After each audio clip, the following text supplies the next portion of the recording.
This story is titled, When I Won the Lottery, My Parents Wanted to Take It Away to Fund Their Golden Child's Future, ruining mine in the process. When I refused, they kicked me out. But karma had different plans. Hey everyone. Before we jump into today's video, I need your help.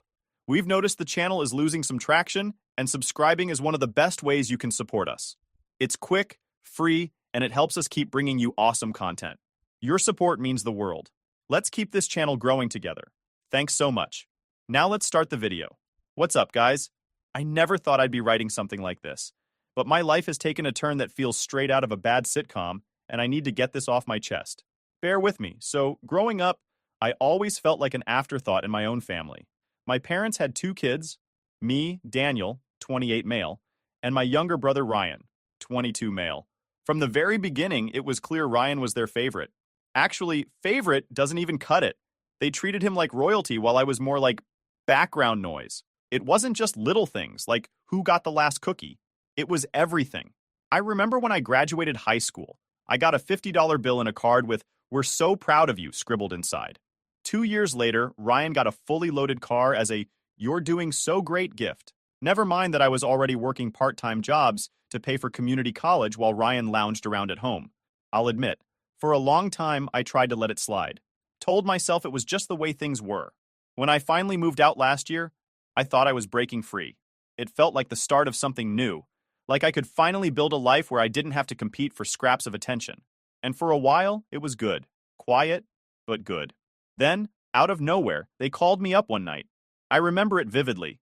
My mom hit me with, we were thinking, maybe you could start putting aside part of your salary for Ryan's future wedding. I was speechless. Ryan wasn't even dating anyone at the time. Wasn't like he had a serious girlfriend, let alone plans to settle down. And here they were, asking me, a single guy hustling to get by, to save my hard-earned money for some hypothetical event in Ryan's life. I told them I'd think about it, mostly because I was too stunned to say anything else.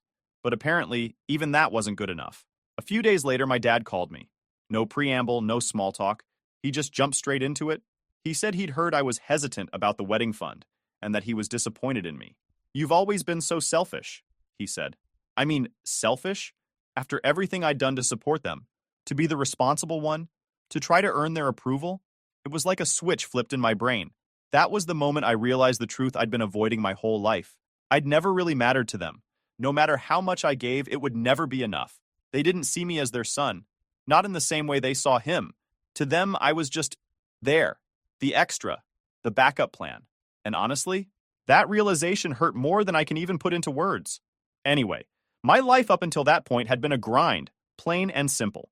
I was scraping by, juggling bills, and trying to keep my head above water. You know how it is.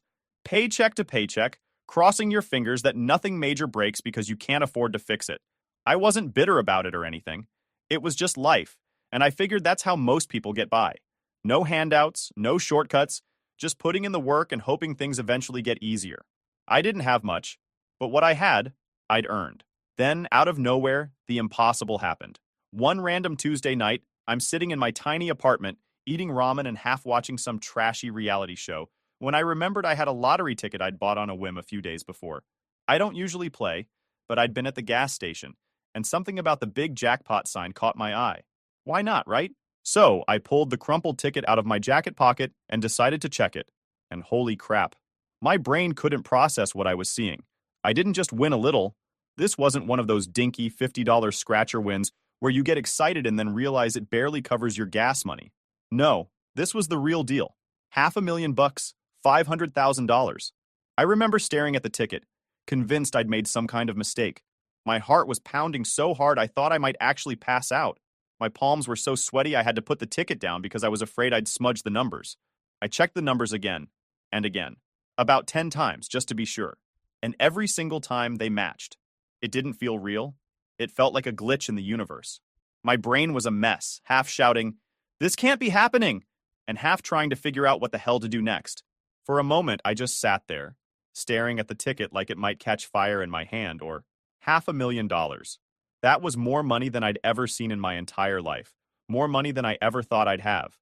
It wasn't enough to retire or anything, but it was enough to completely change the game, enough to breathe for the first time in years, enough to stop scraping by and start actually living. the weight on my shoulders started to lift. I could finally stop living paycheck to paycheck, constantly stressed about rent or whether my car would survive another year. This money wasn't just a financial windfall. It was freedom. And let me tell you, I had plans. Big ones. I wasn't about to go full-on reckless, blowing it all on fancy cars or designer clothes. That's not me. No, I wanted to invest it into something meaningful, something I'd been dreaming about for years. A clothing line for kids. I'd been sketching design since college, and now I finally had the chance to turn those sketches into reality. For once, I wasn't just surviving, I was building. Little did I know that money was about to turn my family into a whole new kind of nightmare. Naturally, I shared the news with my family. Big mistake. You'd think they'd be happy for me, right? Huh. The moment they found out, it was like a switch flipped. My mom didn't even say congratulations. Her first words were, "Oh, so now you can help us with the mortgage." Then my dad chimed in with, "And Ryan, you can finally pay for him to go to med school." I thought they were joking at first. I laughed and said, "No, the money is for me. I've got plans for it." That's when the mood shifted. My mom said, "Daniel, this is a blessing for the family. You need to think about everyone, not just yourself." My dad nodded. "Ryan's always dreamed of being a doctor," he added. "This is your chance to make that happen." I couldn't wrap my head around what was happening. We were sitting in my parents' living room, and the conversation had somehow veered into the twilight zone. They were acting like the lottery win wasn't my accomplishment, like the check was made out to the family of Daniel, and I was just the lucky one holding it. My mom started in with her usual family-first spiel, going on about how Ryan's med school dreams were within reach now, how they could finally pay off the mortgage, how this was an opportunity for all of us. She even threw in some line about how this would bring us closer together. Yeah, nothing brings people together like turning one person into an ATM, right? I tried to stay calm, but inside, I was boiling. I told them straight up, this money is for me. I've worked my ass off for years with no help, no handouts. I finally have a chance to build something for myself, and I'm not giving that up. Cue the waterworks. My mom's face crumpled, and the tears started falling like she was auditioning for an Oscar. She hit me with the classic guilt line. After everything we've done for you, this is how you repay us? Done for me? My jaw practically hit the floor. I wanted to laugh, but I was too angry. What had they ever done for me besides throw every ounce of attention, affection, and support at Ryan? Every milestone in my life had been met with indifference. Graduating college? A pat on the back. Landing my first job? Barely a nod. Meanwhile, Ryan sneezed, and they were throwing him a parade. I didn't yell. I didn't even raise my voice. I just said, no. That money is going toward my business, and that's final. My dad wasn't having it. He called me greedy for wanting to use my own money to chase a dream I'd been holding on to for years. Meanwhile, Ryan was living off their handouts like it was his birthright. But my mom, oh, my mom, she said she was ashamed of me. I stared at her, speechless for a moment. I mean, the sheer audacity of it. Then came the ultimatum. My dad leaned forward, his tone cold and firm. If you won't help the family, don't bother coming around anymore. Well, I wasn't stupid. I knew our relationship wasn't perfect, but to hear it laid out so bluntly, it felt too much. Still, I knew I couldn't give in. I'd spent my entire life bending over backward for them, for Ryan, and where had it gotten me? Nowhere. I stood up, heart pounding but voice steady, and said, "Fine, I'll leave." Their eyes widened like they hadn't actually expected me to call their bluff. I went upstairs, grabbed a bag, and packed as much as I could fit.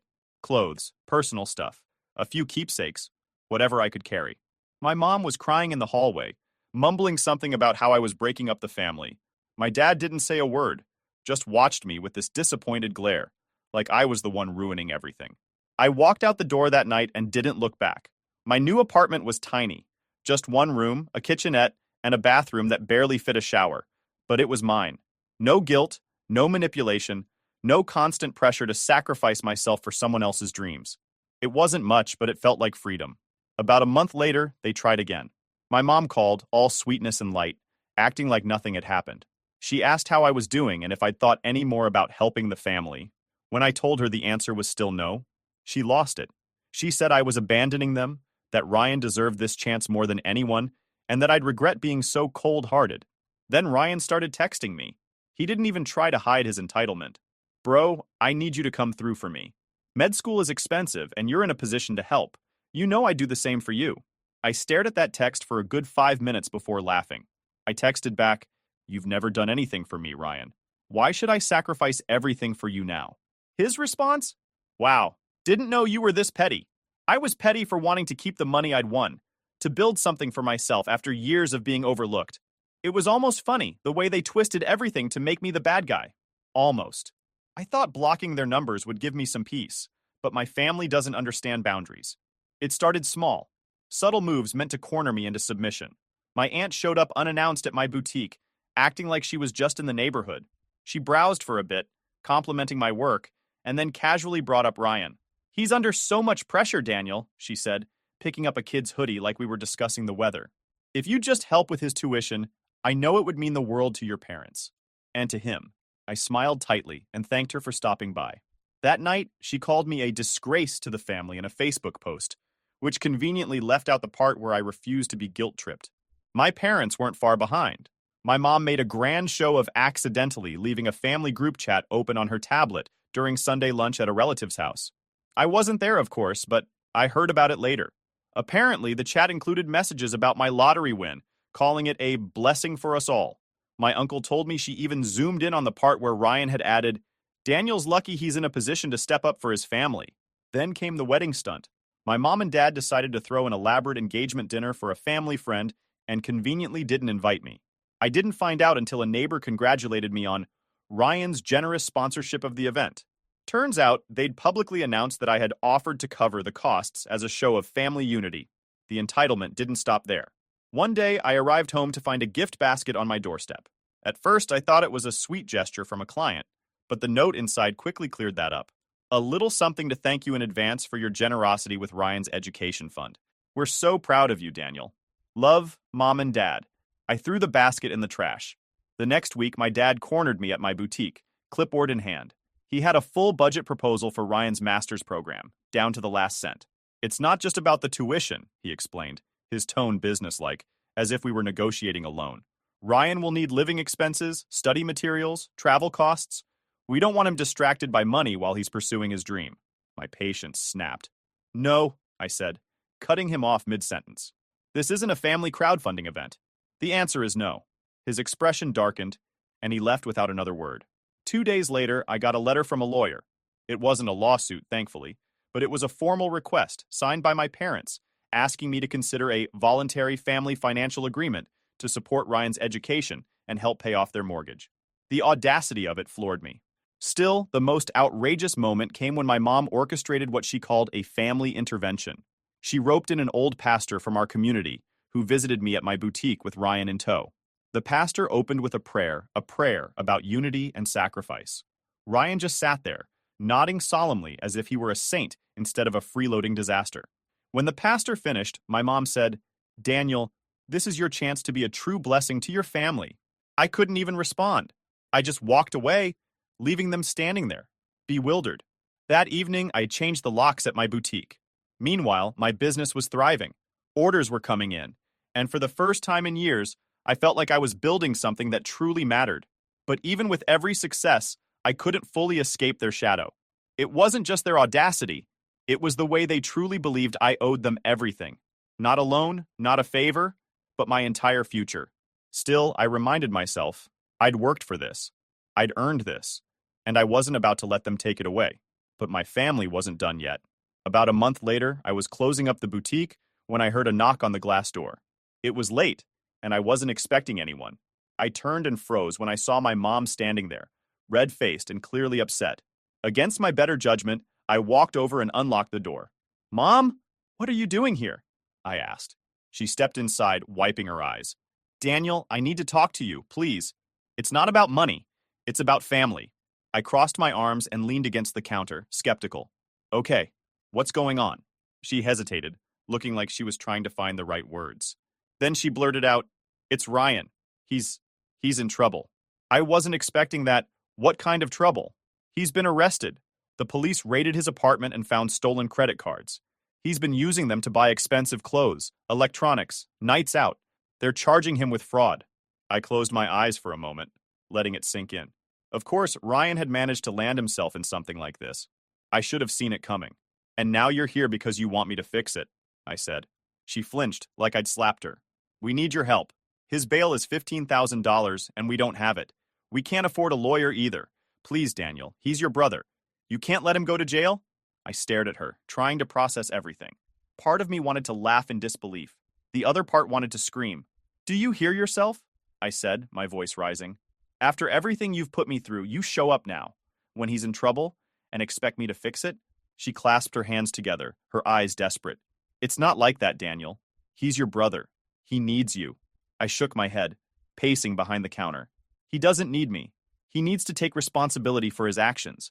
You've spent his whole life shielding him from consequences, and now look where that's gotten him. Please, she whispered. I'll pay you back. I swear. I couldn't help but laugh bitterly. Pay me back? Really, Mom? We both know that's not going to happen. She looked down. As much as I wanted to slam the door on this mess, I couldn't quite bring myself to leave Ryan in jail. Not entirely, anyway. Fine, I said, my tone sharp. I'll pay the bail. But here's how it's going to work. I'm sending the money directly to the bondsman. You're not touching a cent of it. And this is a one-time deal. If he screws up again, he's on his own. She nodded quickly, relief washing over her face. Thank you, Daniel. Thank you. Don't thank me, I yelled. This isn't about you or Ryan. This is me setting the boundary. One mistake and that's it. Understood? She hesitated for a moment and finally said, Understood. I walked her to the door without another word. As she stepped outside, I closed it firmly behind her and locked it. Watching her walk away, I felt a mix of emotions. I hated that I'd been dragged into their mess again, but at least this time, I'd done it on my terms. The next morning, I wired the money to the bondsman and blocked her number. I didn't even bother telling Ryan what I'd done. Let him think Mom and Dad had pulled off some miracle. I wasn't interested in being anyone's savior anymore. It wasn't long before I started hearing whispers from mutual acquaintances. Ryan had made bail, but his legal troubles were far from over. My parents were still scrambling to figure out how to cover his lawyer fees. But I was done. No more bailouts, no more guilt trips, no more sacrificing my peace for a family that had never done the same for me. However, I honestly want to know what would happen to Ryan. I'm curious how he's going to save himself, since he doesn't know anything other than playing the role of the spoiled kid. If anything new arises, I'll post it here for you guys if you're interested. Update 1 point. Hey Reddit, it's been a while, but as promised, I'm back with an update. Turns out I didn't have to wait long to see how things unfolded with Ryan and my parents. And oh boy, it's been something. So, after bailing Ryan out, I braced myself for more chaos. It felt inevitable with my family. But for a brief moment, there was silence. No emails, no calls, no guilt-laden texts. I'd almost convinced myself they were finally leaving me alone. 2 weeks after I wired the money to the bondsman, I got a text from an unknown number. It was Ryan. No thanks, no acknowledgement of what I'd done for him. Instead, he wrote, Hey, can you send over $5,000 for my lawyer? They say it'll help with my case. I stared at the message, completely dumbfounded. I'd just dropped $15,000 to get him out of jail, and now he was back with his hand out? It wasn't even a question. It was a demand. Like I owed it to him. I didn't bother responding. I blocked the number and tried to focus on my business. My boutique had just opened its doors, and I was working 12-hour days to keep things running smoothly. I didn't have the bandwidth for Ryan's nonsense. But my parents wouldn't let it go. A few days later, my mom sent a long, rambling email about how Ryan was struggling, how the legal system was unfair, and how I was abandoning him in his time of need. She threw in a guilt-laden line about how she and my dad had sacrificed everything to give me a good life, and now it was my turn to repay them. For what? For years of being ignored, overlooked, and treated like Ryan's backup plan? I didn't reply. I didn't even open the next email she sent, or the one after that. Things escalated quickly. My mom must have told Ryan I wasn't budging, because he started getting aggressive. I began hearing from mutual acquaintances, old friends, extended family, even a former teacher, telling me I should help my brother. Apparently, Ryan had been spinning some sob story about how I was living it up with my lottery winnings, while he was suffering. It pissed me off. Not just the lies, but the audacity. He'd never worked a day in his life for anything. Eventually, I heard through the grapevine that Ryan's case wasn't going well. He'd refused a plea deal because he thought he could beat the charges. Classic Ryan, arrogant and entitled to the end. My parents were scrambling to find money for his legal fees. They'd already maxed out their credit cards and taken out a second mortgage on the house. Did I feel bad for them? Honestly, not really. They'd spent their whole lives enabling Ryan, shielding him from the consequences of his actions. Now they were finally seeing what happens when you let someone believe they're untouchable. A few weeks later, my aunt called with an update. Ryan had been sentenced to 3 years in prison for fraud. She told me my parents were devastated, that my mom hadn't stopped crying since the verdict. She asked if I'd come visit them, maybe help them, make sense of everything. I told her no, not out of spite, but because I'd finally learned my lesson. I couldn't fix this for them. And then out of nowhere, just as I was starting to feel like life was back on track, I got an email from a local supplier I worked with for the boutique. They were severing ties with me, claiming they'd received disturbing reports about unethical practices in my business. Unethical practices? I'd built my boutique on honesty and transparency, and I knew this had to be some kind of mistake.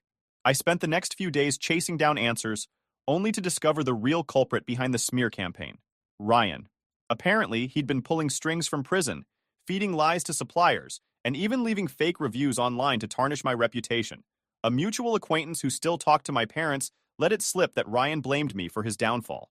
According to him, I'd refused to help him when he needed it most, and this was his way of getting even. I felt a mix of anger and disbelief.